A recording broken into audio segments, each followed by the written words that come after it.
Le mot nègre, il va dans n'importe quelle bouche, il est dans le dictionnaire. Vous l'employez et vous en subissez les conséquences. Mais c'est pas le mot qu'il faut éliminer.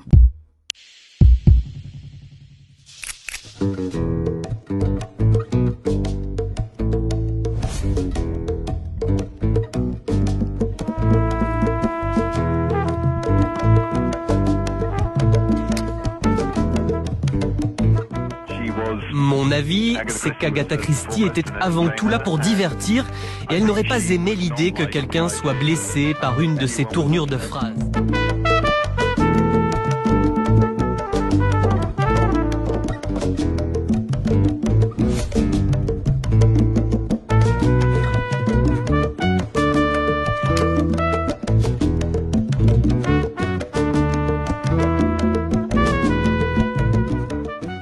Quand le livre était sorti en 1985, il avait provoqué, et pour les mêmes raisons, un débat à travers toute l'Amérique.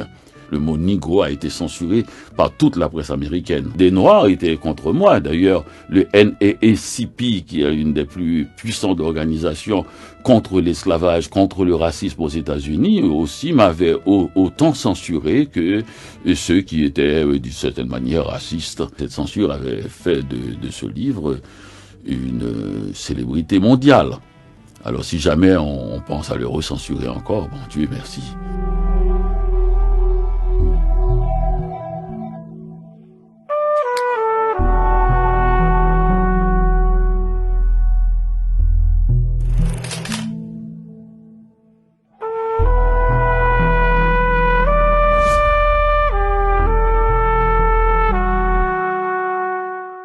If I use the N-word, it could quite possibly, and honestly probably should, cost me my career.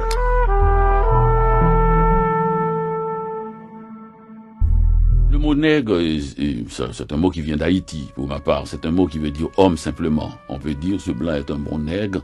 Donc le mot n'a aucune subversion. Et quand on vient d'Haïti, on a le droit d'employer ce terme. Et personne d'autre ne peut. C'est un terme qui est sorti de la fournaise de l'esclavage et il a été conquis.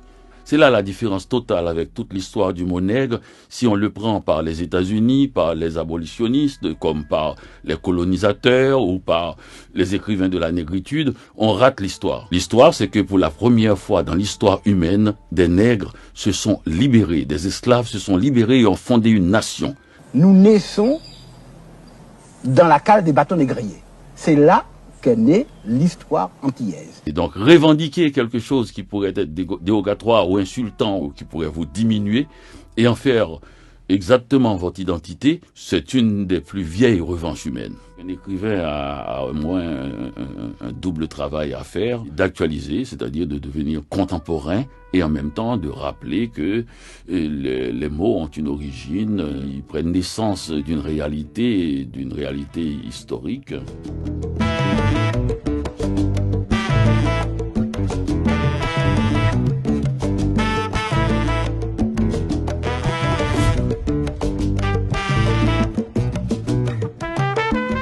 Il faut pas perdre l'humour, quelque part aussi. Et il faut pas perdre aussi du souffle d'un mot. Dans les livres, si on enlève toutes les méchancetés de la bouche d'un méchant, il y aura perte de drame. En tant que lecteur, j'ai envie que tous les mots du dictionnaire puissent vivre. Et puis, je jugerai dans la bouche d'un blanc, n'importe qui peut l'employer. On sait quand on est insulté, quand quelqu'un utilise un mot pour vous humilier, pour vous écraser. Et puis on sait aussi quand c'est un autre emploi. Vous l'employez et vous en subissez les conséquences.